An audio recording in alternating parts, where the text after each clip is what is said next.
नमस्कार साथियों हमारी बीजगणित अलजेब्रा की 2 क्लासें कंप्लीट हो चुकी हैं। यह हमारी तीसरी क्लास है। आशा करता हूं आपको प्रश्न अच्छे से समझ में आ रहे होंगे। और आज भी अलजेब्रा की आपकी तीसरी क्लास है और तीसरी क्लास में हम क्वेश्चंस करेंगे आज। और जो पिछली क्लास में मैंने आपको कुछ सूत्र बताए थे उन सूत्रों का यूज इस क्लास में होगा। तो चलिए ज़्यादा टाइम वेस्ट न करते हुए हम आज की क्लास स्टार्ट करते हैं। आज का हमारा पहला प्रश्न है x + 1/x बराबर 3 हो तो x square plus 1/x square बराबर क्या होगा। तो मैंने पिछली क्लास में आपको सूत्र बताया था कि x + 1/x बराबर p हो तो x square plus 1/x square बराबर क्या होता है साथियों, p स्क्वायर माइनस के 2 होता है। और ये सूत्र को भी मैंने आपको सिद्ध करके बता दिया था। तो चलिए इससे आप आराम से ज्ञात कर सकते हैं कि x square plus 1/x square बराबर कितना हो जाएगा हमारा पी स्क्वायर। पी कितना है यहाँ पर, पी बराबर 3 है तो पी का स्क्वायर करेंगे तो 9 हो गया साथियों। साथ ही साथ 9 में से अगर 2 को घटा दें तो कितना बच गया हमारे पास, 7। तो इस प्रश्न का सही आंसर है 7। चलिए अगला प्रश्न देखते हैं। अगला हमारा प्रश्न है साथियों कि x + 1/x बराबर 2 हो तो x की घात 3 प्लस 1/x की घात 3 बराबर क्या होगा। तो इसका भी मैंने आपको सूत्र बता दिया था। चलिए एक बार मैं फिर से बता देता हूं। x + 1/x बराबर p हो तो x की घात 3 प्लस 1/x की घात 3 बराबर क्या होता है साथियों, pq माइनस के 3p। pq माइनस के 3p। तो इस सूत्र का यूज करके आप आराम से x³ प्लस 1/x³ निकाल सकते हैं। तो चलिए x की घात 3 प्लस 1/x की घात 3 बराबर pq। तो p बराबर हमारा कितना दे रखा है साथियों, p बराबर दे रखा है ये रहा, p बराबर कितना दे रखा है 2।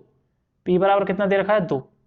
तो pq करेंगे तो 2 का क्यूब माइनस 3p यानी 3 गुणा 2। तो 2 का क्यूब हो जाता है 8 और 3 दूनी 6। तो हमारे पास जो आंसर निकल के आ गया वो आ गया 2। ऑप्शन नंबर डी इसका सही आंसर है। कितना सर, ऑप्शन नंबर डी। चलिए अब अगला प्रश्न देखते हैं। ये प्रश्न आराम से सॉल्व हो रहे हैं सूत्र से, तो मैं ज्यादा टाइम वेस्ट नहीं कर रहा हूं क्योंकि मैं मान के चल रहा हूं कि आपको ये प्रश्न एज इट इज समझ में आ रहे हैं।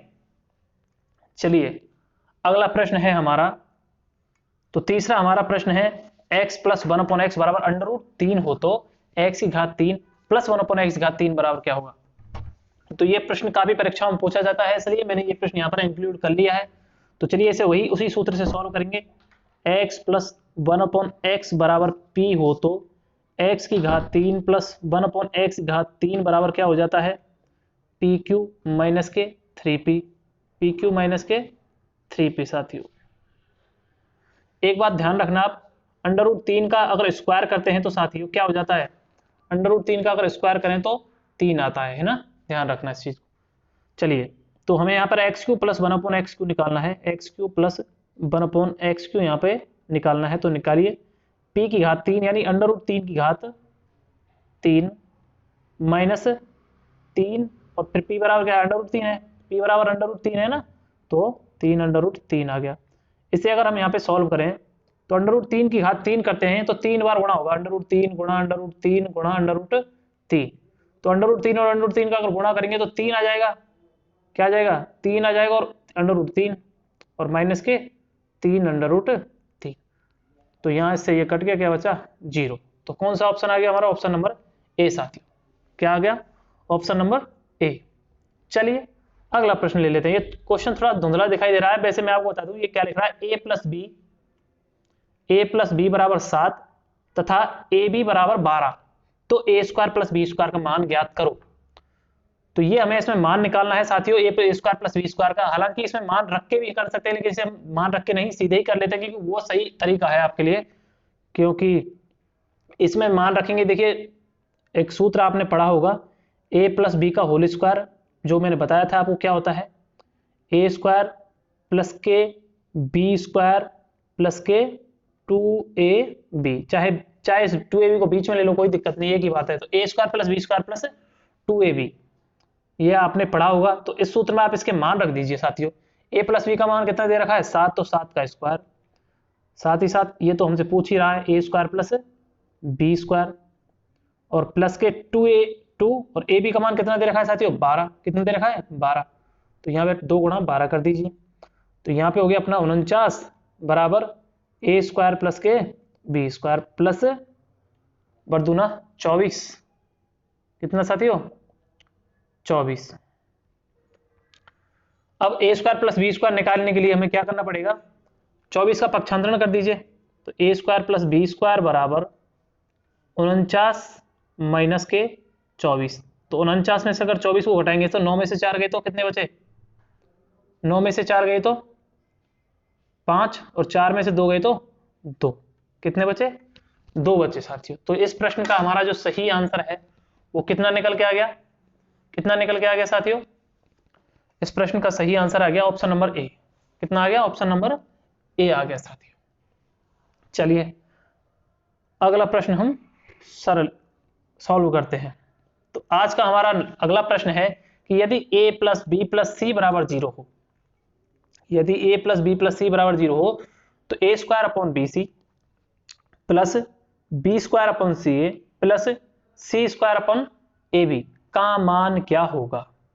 ठीक है साथियों, तो यहाँ पे क्या हम एबीसी के मान एज्यूम कर लेते हैं, यानी एबीसी के मान के रख लेते हैं। तो कैसे रखेंगे?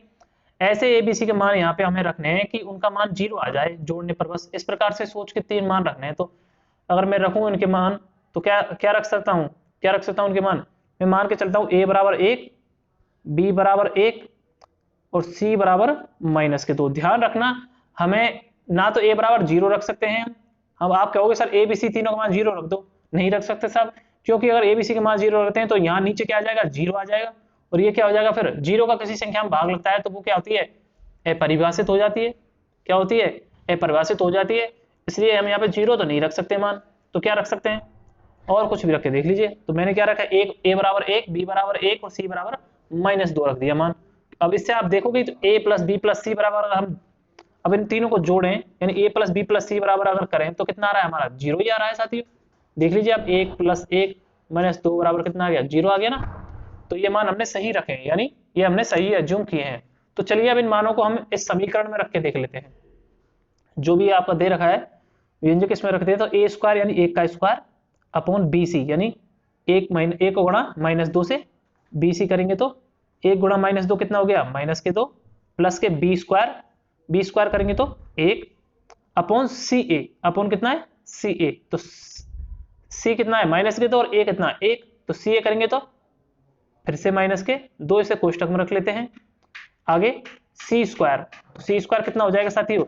सी स्क्वायर हो गया हमारा -2 का स्क्वायर करेंगे तो कितना हो गया? -2 का स्क्वायर अगर हम करते हैं, मैं लिख देता हूँ -2 का स्क्वायर अपॉन ए बी। तो ए कितना है? 1 और बी कितना है? 1। तो 1 गुणा 1 करेंगे तो 1।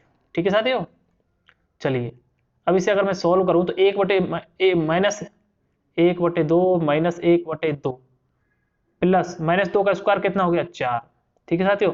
और -1/2 और -1/2 अगर इनको हल करते हैं तो कितना आ गया? -के प्लस 4 बराबर कितना आ गया? -1 और प्लस के 4 बराबर 3 आ गया साथियों। तो ऑप्शन नंबर डी हमारा इसमें सही आंसर है। तो साथियों मान कैसे रखने हैं? ध्यान रखना आप, मान कैसे रखने हैं आपको। जब भी आप मान मानो तो कैसे मानोगे?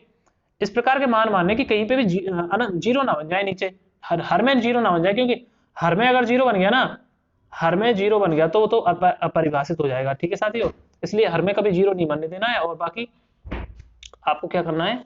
आराम से मान रख के आप कर सकते हो सॉल्व इस क्वेश्चन को। चलिए अगला प्रश्न हम ले लेते हैं। और हमारा अगला प्रश्न है ये x की घात 3 माइनस 6x प्लस 7 को x प्लस 1 से भाग देने पर शेष फल क्या होगा? चलिए इसे बताने से पहले मैं आपको एक छोटी सी चीज बता देता हूं। यहाँ इसे देखिए पहले, तो ये क्या है? हमारी गुणनखंड प्रमेय और शेषफल प्रमेय।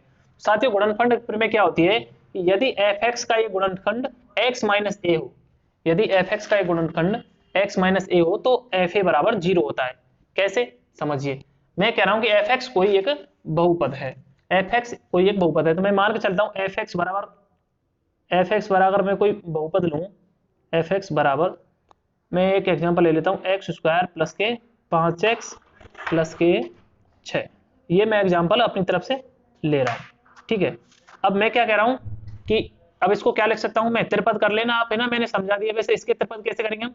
त्रिपद करेंगे तो उनके मतलब गुणनखंड अगर इसके करने तो कैसे करेंगे कि इन दोनों का तो गुणा आना चाहिए। ऐसी दो संख्याएं जिनमें इन दोनों का गुणा और ये बीच वाली संख्या जोड़ने या घटाने पर आ जाए। इस 5x को दो भागों में इस प्रकार से हमें बांटना है, तो इसे कहते हैं गुणनखंड कर देंगे इसके त्रिपद के।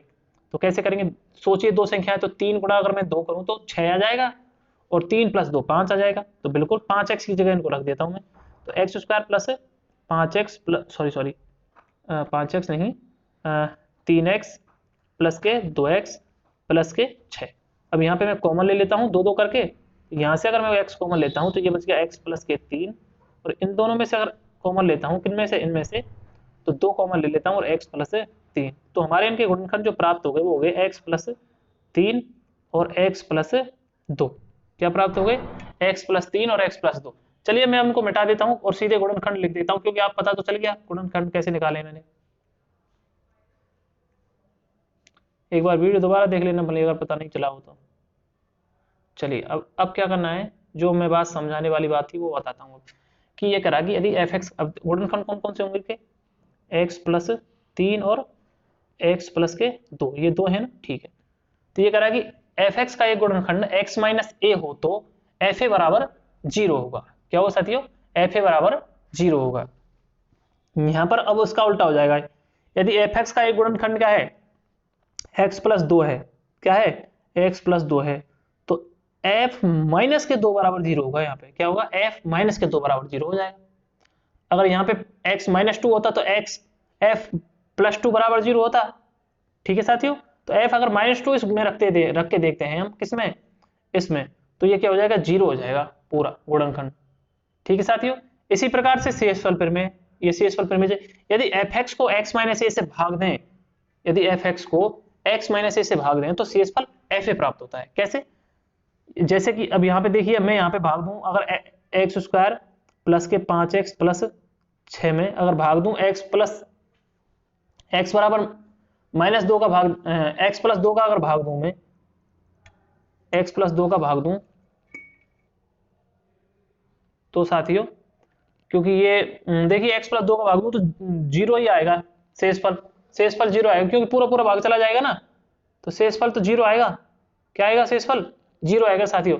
लेकिन ध्यान रखना, एक शेषफल का प्रश्न आएगा उसमें हम सीधे ही, जब हमसे कहा जाए कि शेषफल ज्ञात करो, जैसे ऐसे कोई बहुपद हमें दे रखा होगा, मैं बताता हूं आपको, अगर ऐसे बहुपद दे रखा हो, जैसे अब ये बहुपद दे रखा है x स्क्वायर प्लस के 5x प्लस 6, और आपसे कहा जाए कि यदि इसका ये गुणनखंड x प्लस 2 हो तो शेषफल ज्ञात करो, तो आप क्या करोगे, इसमें x बराबर -2 कर लो इसे। अब इसमें -2 रख देना, -2 का स्क्वायर प्लस 5 गुणा -2 प्लस के 6। और इसे आप सॉल्व करोगे तो देखना, -2 का स्क्वायर प्लस के 4, यहाँ पे -10 और प्लस के 6 बराबर, देखिए साथियों 0 आ गया, क्योंकि 6 और 4 बराबर 10, 6 और 4 प्लस करें तो 10 और 10 - 10 करेंगे तो 0 आ गया। तो बिल्कुल इसका शेषफल कितना है, 0 है। कितना है, 0 है। तो इस प्रकार से हम शेषफल भी निकाल सकते हैं। तो चलिए मैं अपने प्रश्न की तरफ ही बढ़ता हूँ, जो प्रश्न मैं आपको बता रहा था। तो ये हमारा प्रश्न है साथियों, बिल्कुल वही प्रश्न है, मैं बता रहा अभी आपको कि x की घात 3 माइनस के 6x प्लस 7 को x प्लस 1 से भाग देने पर शेषफल क्या हुआ। तो क्या करेंगे आप, शेषफल ज्ञात करने के लिए क्या करोगे, ज्ञात करने के लिए x प्लस 1 बराबर 0 और x बराबर कितना आगे निकल गए, -1, यह मान किस में रखोगे, इस बहुपद में रख दो, ठीक है। तो ये बहुपद कितना है, x की घात 3 माइनस के 6x और प्लस के 7, ठीक है साथियों। तो इसमें बहुपद में मान रख के देखो, -1 का क्यूब, क्योंकि x बराबर कितने रखते हैं, -1 ना, तो -6 इंटू -1 और प्लस के 7। तो चलिए -1 का क्यूब करेंगे तो -1 और -6 और -1 का गुणा करेंगे तो प्लस के 6 या प्लस के 7। आंसर कितना आ गया, अगर 6 और 7 को जोड़ते हैं तो कितना आ गया साथी, 13 में से अगर -1 जाता है तो घट के आ गया अपने पास 12। तो शेषफल क्या हो जाएगा हमारा, 12 हो जाएगा। कितना हो जाएगा, 12 हो जाए। तो इस प्रकार से भी शेषफल निकाल सकते हो। और एक तरीका है शेषफल निकालने का, आप भाग दे सकते हो, x प्लस 1 का भाग इसमें दे देना, x प्लस 1 का भाग इसमें दे देना, x घात 3 माइनस के 6x प्लस 7 में दे देना, आपका शेषफल आ जाएगा। हालांकि मैं आपको अच्छे से बता सकता हूँ, भाग देना कोई बड़ी बात नहीं, बहुत नॉर्मल सा है, आराम से निकल के आ जाता है। लेकिन मैं इसलिए नहीं बता रहा कि जब हमारे पास शॉर्टकट मेथड है और सही मेथड है तो क्यों फिर इतने लंबे मेथड में पढ़े। 6 दूनी 12 और 13 में से 1 गए तो 12 हमारा यहाँ पे बचा था। चलिए अगला प्रश्न देखते हैं। इसी प्रकार से ये प्रश्न है, तो x की घात 11 प्लस 1 को x प्लस 1 से अगर भाग दें तो शेषफल क्या होगा? x की घात 11 प्लस 1 को x प्लस 1 से भाग दें तो शेषफल क्या होगा? तो बिल्कुल इसको अभी देख लेंगे हम क्या होगा शेषफल। तो यहाँ पे क्या करेंगे हम, मैंने अभी बताया आपको, जो भी दे रखा होगा आपको x प्लस 1 दे रखा है तो x प्लस 1 को 0 के बराबर मैंने को सबसे पहले, और फिर यहाँ पे x बराबर कितना निकल के आ गया माइनस के 1।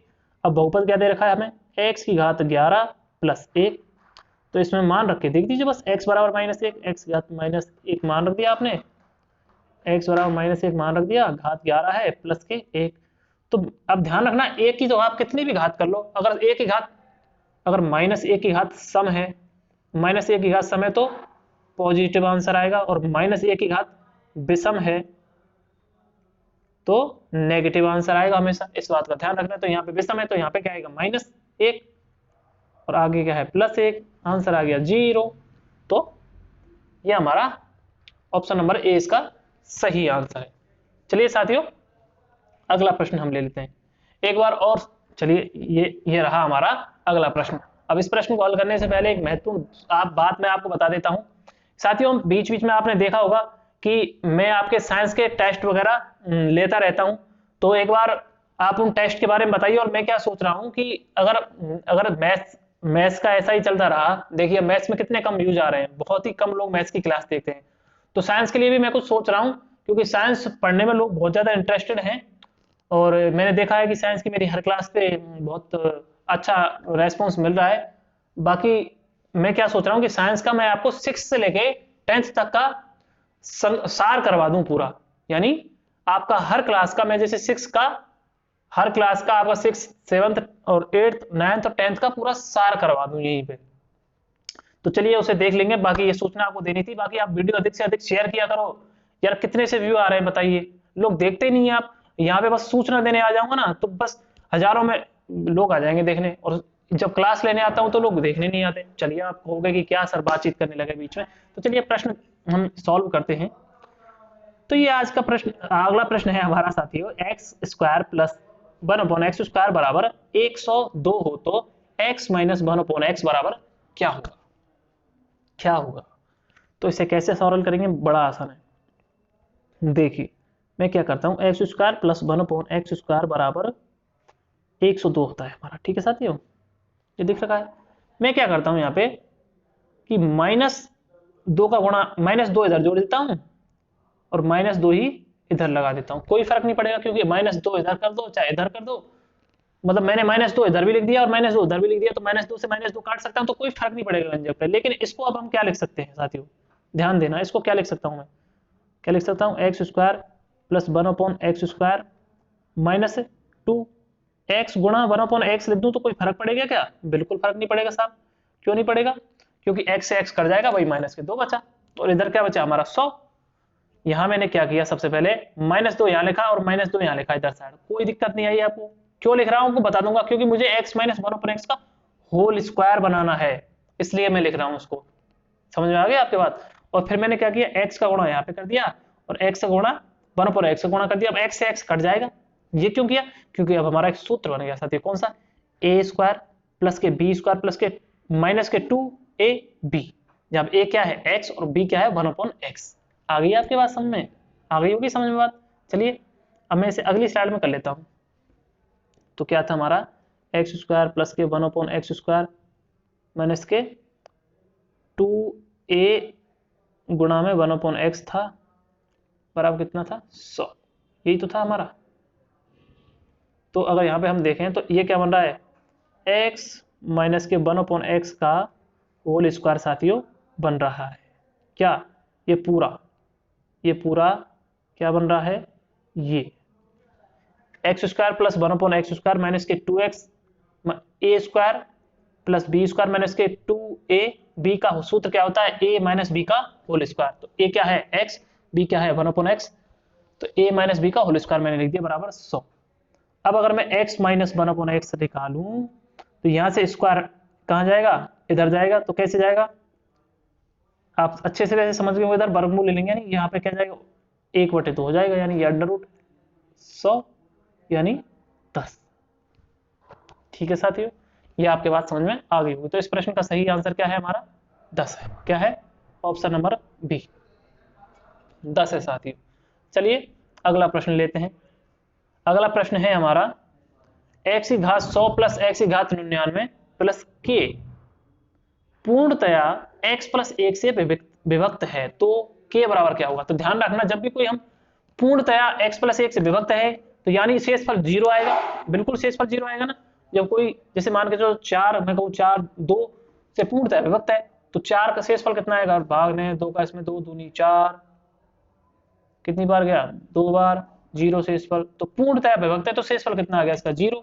ठीक है सर, ये क्या है हमारा भागफल, ये क्या है हमारा शेषफल। ठीक है साथी, चलिए इसको मिटा देते हैं एक बार। तो पूर्णतया विभक्त है, पूर्णतया विभक्त है तो बिल्कुल सेम आपको k का मान निकालना है। तो क्या करेंगे? x प्लस 1 बराबर 0 रखेंगे। यहाँ आपने देखा कि x बराबर कितना निकल के आ गया? माइनस के 1 आ गया। अब इस व्यंजक में क्या करना है? बस x का मान लिखना है आपको और आपका आंसर निकल के आ जाएगा। बस सिंपल सी बात। प्लस k बराबर 0 आपने देखा यहाँ पे, तो माइनस 1 की घात 100। अब वो ट्रिक काम आएगी आपकी सम विषम वाली। और माइनस 1 की घात 99 प्लस के इक्वल टू 0। अब यहाँ पे इसको मैं सॉल्व करूँ तो माइनस 1 की घात 100 यानी सम है यहाँ पे घात, तो क्या आएगा यहाँ पे? 1 आएगा। 99 यहाँ पे बेसम है तो यहाँ पे क्या आएगा? माइनस के 1 आएगा प्लस के बराबर 0। तो साथियों 1 माइनस 1 बराबर 0 यानी के बराबर कितना निकल के आ गया हमारा? 0। कितना आ गया? 0। ऑप्शन नंबर डी हमारा सही आंसर है। चलिए अगला प्रश्न लेते हैं। अगला हमारा प्रश्न है कि x की घात 3 plus 10x square plus mx plus n के दो गुणनखंड x माइनस 1 और x प्लस 2 हो तो m और n का मान ज्ञात कीजिए। तो m और n का मान बड़ी ही आसानी से हम ज्ञात कर सकते हैं। कैसे करेंगे? चलिए x माइनस 1 बराबर 0, तो यानी x बराबर यहां से कितना निकल के आ गया? 1। कितना आ गया? 1। और x प्लस 2 बराबर 0, तो x बराबर यहां से कितना निकल के आ गया? माइनस के 2 आ गया। तो इन दोनों मानों को रख के देखेंगे एक एक बार। ठीक है, तो पहले x बराबर 1 रख के देखता हूं। किसमें? इसमें। तो x की घात 3 प्लस के 10x स्क्वायर प्लस के mx प्लस के 9 और दो गुणनखंड है, इसके गुणनखंड है यानी पूर्णतः विभक्त हैं, तो इसको बराबर 0 लिख सकता हूं मैं बिल्कुल, क्योंकि पूर्णतः विभक्त है। तो x बराबर 1 रख के देखूं मैं पहले। तो 1 प्लस यानी 1 का क्यूब करेंगे तो 1, फिर 10 इंटू 1 का स्क्वायर करेंगे तो 10 आ गया, प्लस के m का गुणा अगर 1 से करते हैं, अब मैं लिख ही देता हूँ फिर आप किसी को अगर समझ में नहीं आए तो। चलिए ये कितना हो गया? 11 प्लस के m का गुणा 1 से करेंगे तो m सॉरी 9 नहीं है यहाँ पे, मैं गलती से 9 लिख दिया, यहाँ पे 9 नहीं है, n है, ये n है।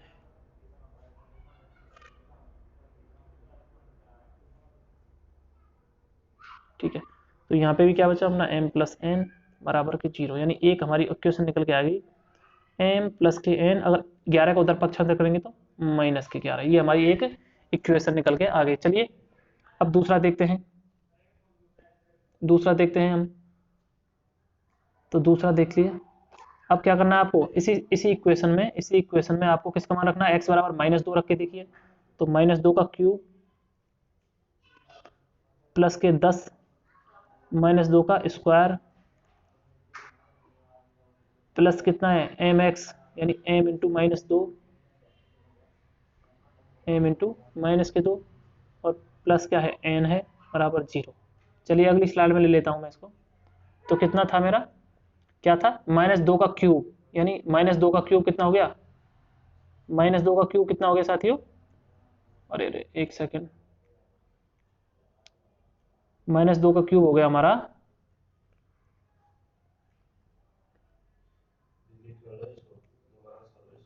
माइनस का क्यूब।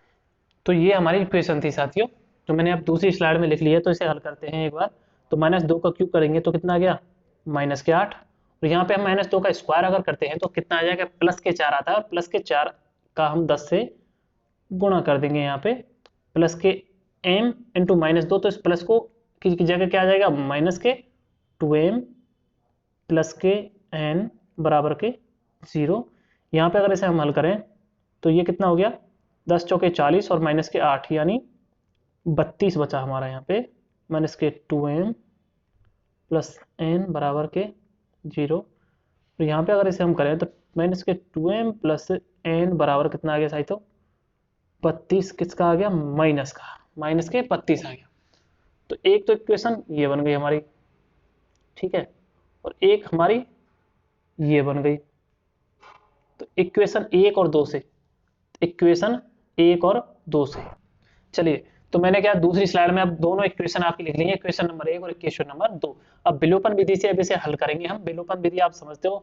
अब इनका क्या करते हैं, हम चिन्ह परिवर्तित करते हैं, यानी ये माइनस है तो प्लस, ये प्लस है तो माइनस, और ये माइनस है तो प्लस। यहाँ पे हमें चिन्ह परिवर्तन क्यों किया, क्योंकि एन से अब एन कट गया यहाँ पे, और ये कितना आ गया 3m प्लस के 3m बराबर 32 में से अगर 11 घटे तो 2 में से 1 गया तो 1, 3 में से 1 गया तो 1, यानी m बराबर निकल के आ गया साथियों 7। कितना आ गया, 7 आ गया।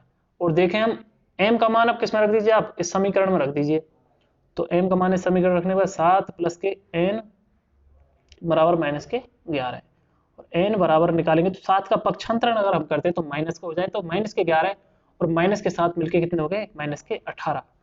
तो m बराबर 7 और n बराबर माइनस के 18, ये हमारा आंसर आ गया। चलिए मैं देखता हूं एक बार कि कौन सा हमारा सही है। तो ऑप्शन नंबर बी हमारा सही है साथियों, m बराबर 7 और n बराबर माइनस के 18। तो साथियों ये रही आज की हमारी क्लास। आपको क्लास कैसी लगी एक बार कमेंट करके आप जरूर बताइएगा। आज मैंने आपको कई क्वेश्चन करवाने का प्रयास किया है। चलिए साथियों एक प्रश्न और बच गया हमारा, ये प्रश्न और हम कर लेते हैं एक बार। एक प्रश्न और बच गया, इसे कर लेते हैं। ये प्रश्न है हमारा, x घात 3 माइनस 1/x घात 3 बराबर 14 है, हो तो x माइनस 1/x बराबर क्या होगा, x माइनस के 1/x बराबर क्या होगा। साथियों इसमें हम क्या करते हैं कि x की घात 3 माइनस 1/x घात 3 बराबर 14 हमको दे रखा है, और पूछ रहे हैं कि x माइनस 1/x बराबर क्या होगा। तो हम इसमें एज्यूम क्या करते हैं, तो साथियों मैंने आपको एक सूत्र बताया था, आपको कौन सा सूत्र बताया था कि x माइनस 1/x बराबर p हो तो x की घात 3 माइनस 1/x की घात 3 बराबर क्या होता है, pq प्लस के 3p होता है, pq प्लस के 3p होता है। अब एक चीज आप देखो कि आपको यहाँ पे क्या उल्टा पूछ लिया है, बस यहाँ पे आपको x घात 3 माइनस 1/x घात तो दे रखा है, और पूछ क्या रहा है, ये पूछ रहा है आपसे, यानी p का मान पूछ रहा है आपसे कि p का मान क्या हुआ। तो ये जो आपका यहाँ पे है pq प्लस 3p, वो किसके बराबर है, 14 के बराबर है कि नहीं, बिल्कुल है साथियों। इसे हम pq प्लस 3p को 14 के बराबर लिख सकते हैं। तो लिखिए अगली स्लाइड में, pq प्लस 3p बराबर 14। अब बस p का मान निकालना है। अब आप p का मान आराम से निकाल सकते हो, कैसे, अब जो 4 ऑप्शन दे रखे हैं ना उनमें से कोई भी एक p का मान चुन लीजिए। अब चुन लीजिए क्या, अब आप देखिए, आप यहाँ पे मैं सीधे चुन लेता हूँ, क्योंकि देखिए बड़ा तो चुन ही नहीं सकते हम, बड़ा चुनेंगे तो आएगा नहीं आंसर, तो छोटा चुनता हूँ मैं, p बराबर 2 चुनता हूँ, ठीक है। चलिए मैं दूसरा चुन लेता हूँ, p बराबर अगर 4 में चुनता हूँ तो आपको 4 का क्यों करेंगे तो 64 हो गया, तो वैसे ही बड़ा हो गया ये तो इसीलिए मैंने कहा कि आप छोटा ही चुनना, क्योंकि आपको दिख रहा है। तो p बराबर 2 लेने पर, p बराबर 2 लेने पर, तो p बराबर 2 आपने ऑप्शन से चुना है, यहाँ पे क्या से, ऑप्शन से जा रहे हो यहाँ पे आप। तो p बराबर अगर 2 लिखते हो तो 2 का क्यूब प्लस 3 इंटू 2 बराबर 14। यहाँ पे आप देते हो 2 का क्यूब 8 और प्लस 3 गुणा अगर 2 करते हैं 3 दूना 6, तो 8 और 6 कितने हो गए अपने, 8 और 6 कितने हो गए हमारे, 14 हो गए, 14 बराबर 14। तो साथियों आप यहाँ पे देख सकते हो कि हमें सिद्ध कर दिया है, यानी हमने जो p का मान 2 एज्यूम किया था वो एकदम सही चुना है। तो ध्यान रखना, ये प्रोसेस जो मैंने आपको पिछली बार बताया था उसमें भी आप एज्यूम करके, मतलब आप ऑप्शन के थ्रू जा सकते हो।